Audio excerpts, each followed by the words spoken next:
Em nome do Pai, do Filho e do Espírito Santo. Amém. Santo anjo do Senhor, meu zeloso guardador, se a ti me confiou a piedade divina, sempre me rege, me guarda, me governa, ilumina. Amém. Dileto e amado ouvinte, bom dia. Hoje, terça-feira, na presença dos anjos, comecemos nossas atividades.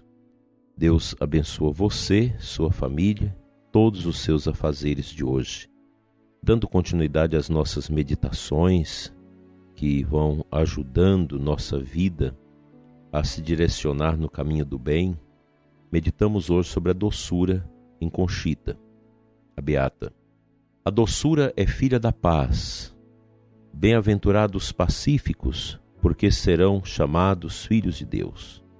Aqui não falo dos pacíficos por natureza, mas da doçura e da paz adquiridas na luta contínua e na prática de toda virtude. Falo daqueles que, havendo lutado contra suas paixões desordenadas e vícios, venceram pela graça a si mesmos e alcançaram a doçura e a paz para eles e para quantos os rodeiam. Esta doçura é a que faz os filhos de Deus e os herdeiros do céu. Certamente não é a doçura natural de um bom temperamento, nem a falsa doçura que encobre o coração hipócrita e da qual temos muitos exemplos no mundo, nos claustros e entre os que se dizem meus. Bem distante de semelhante vício está a doçura que traz consigo a paz do Espírito Santo, essa paz bendita que se alcança, se conserva e cresce na constante expiação. A doçura purifica os corações, torna-os semelhantes a seu Pai que está nos céus, transformando-os verdadeiramente em filhos de Deus. A verdadeira doçura não está nas palavras melosas e amorosas. O mundo se engana com essa moeda falsa que circula mais do que parece à primeira vista. Mais ainda, muitos dos que usam em profusão palavras melosas e amorosas, além de não ser de Deus, são do demônio, cheios de soberba disfarçada e traiçoeira. Muito mal, muito mais do que se crê, essa falsa doçura causa a vida espiritual. A doçura reta e santa, repito, não é afetada nem rebuscada, mas singela, aberta, natural, amparada pela paz do Espírito Santo. A alma que possui esta paz é doce, sem sabê-lo, nem procurar sê-lo. A santa e pacífica doçura sempre brota de um coração puro ou purificado. Há diferença entre puro e purificado. Há uma doçura própria dos corações puros, em que o próprio Deus colocou sua paz. E há também os corações, como são os corações de muitos santos, que têm lutado contra seus vícios e paixões e adquiriram a doçura e a paz como prêmio de seus combates interiores.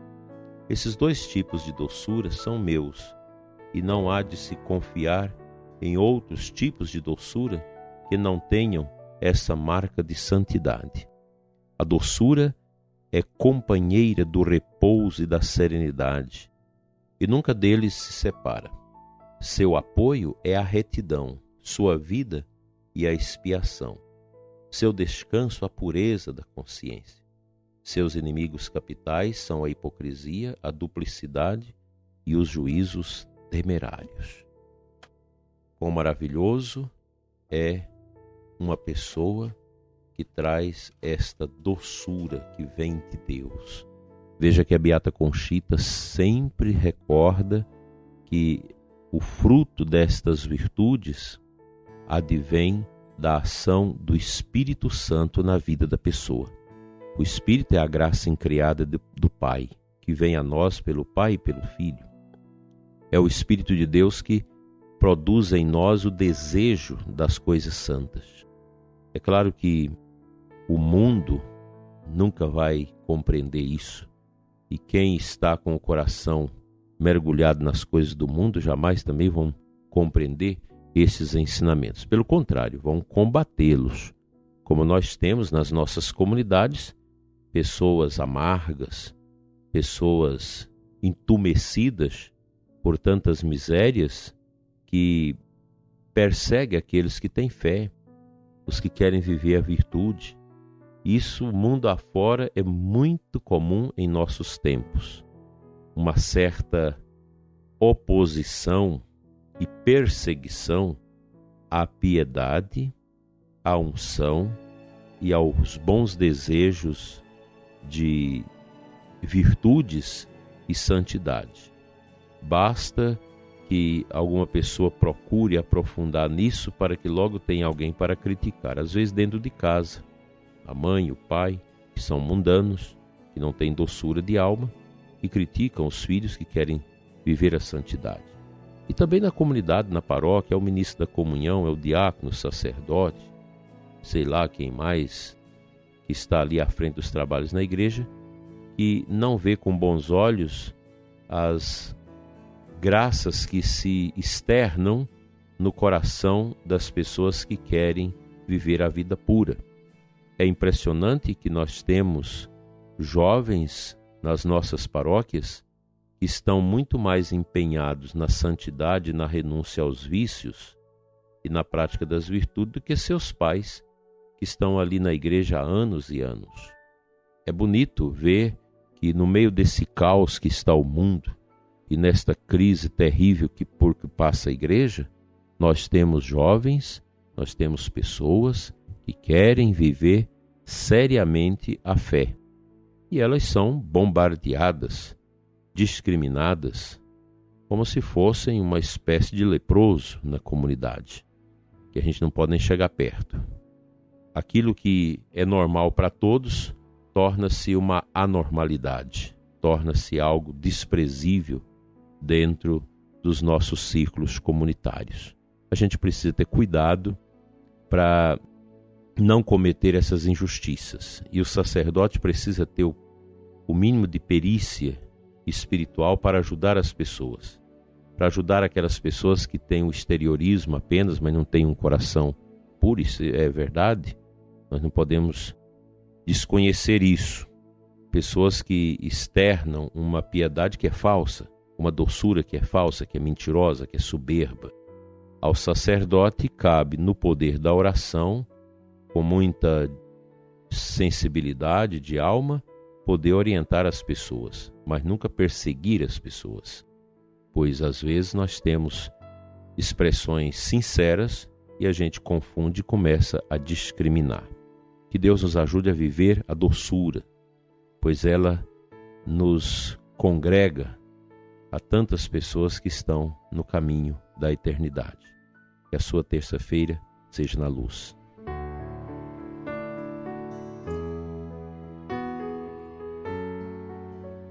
A aclamação ao Evangelho nos traz hoje o versículo 17 do capítulo 8 de Mateus.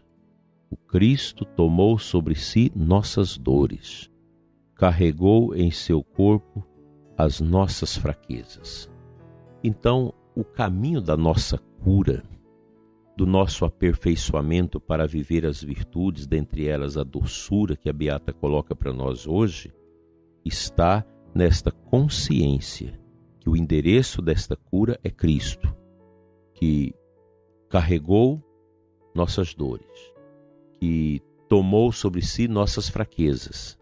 É nele que nós encontramos esta força, motivação para o crescimento espiritual, para o aprofundamento na vida espiritual que vai redundar em bênçãos, em graças dentro da comunidade, no conjunto da igreja, no conjunto da comunidade, da paróquia. Se nós temos uma paróquia com muitas pessoas santas, essa paróquia cresce, essa paróquia vai adiante. Mas se a gente fica encebando aquilo que é obtuso, cultivando uma comunidade sem profundidade, uma comunidade que se reúne, canta ali, comunga, etc., mas não tem profundidade. Está muito mais envolto em ideologia, em outras realidades que no próprio mistério do Evangelho. Então não vai adiante. Nós precisamos formar bem nossas comunidades na vivência das virtudes e dos verdadeiros valores do Evangelho. Não importa que o mundo seja o contrário. Não importa que tanta gente quer roubar a nossa igreja, roubar as verdades da nossa igreja para infiltrar nela as misérias que não salvam. E a gente vê isso mundo afora. O desprezo pela missa, o desprezo pelos sacramentos, o desprezo pelo cuidado e o zelo das pessoas. O Papa tem pedido tanto isso, o zelo, o cuidado, essa proximidade uns dos outros para juntos irmos aos céus. Isso às vezes a gente não vê com muita frequência. Hoje é fácil, qualquer um prefeito aí quer fechar as igrejas, qualquer promotor de justiça aí quer fechar as igrejas, quer colocar lockdown, quer exigir passaporte sanitário, e a gente às vezes fica acanhado, acolhendo essas tiranias, porque nós estamos fracos, nossas comunidades estão fracas, não estão aprofundadas nessas verdades iluminativas de Deus. Não se pode pensar numa comunidade que não tem a Eucaristia, que tem que ficar sem a celebração da Eucaristia com o povo, por causa disso e daquilo. Nós temos nossos cuidados, e os cuidados estão aí a olhos vistos nas nossas paróquias, cuidados sanitários que nos credencia dizer que nas nossas missas, que eu saiba aqui na diocese, ninguém foi contaminado.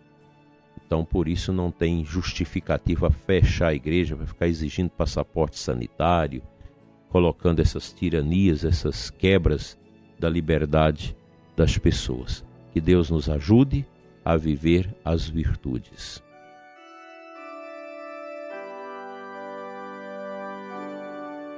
Senhor nosso Deus e Pai, Pai eterno, de misericórdias eternas, concede-nos a graça da virtude da doçura. Dai-nos, Senhor, um espírito livre para te amar, para te servir, para praticar a justiça, para elevar a ti os louvores adequados, Senhor. Abençoa o ouvinte que é amargo, que é triste, que ainda não se abriu à virtude da doçura, o esposo que é amargo com a esposa amarga com o marido, pais amargos com os filhos, filhos embrutecidos e amargos com seus pais. Tende misericórdia, Senhor, e nos dê a graça de viver a doçura e as demais virtudes que nos capacitam para o reino. Assim seja. Amém.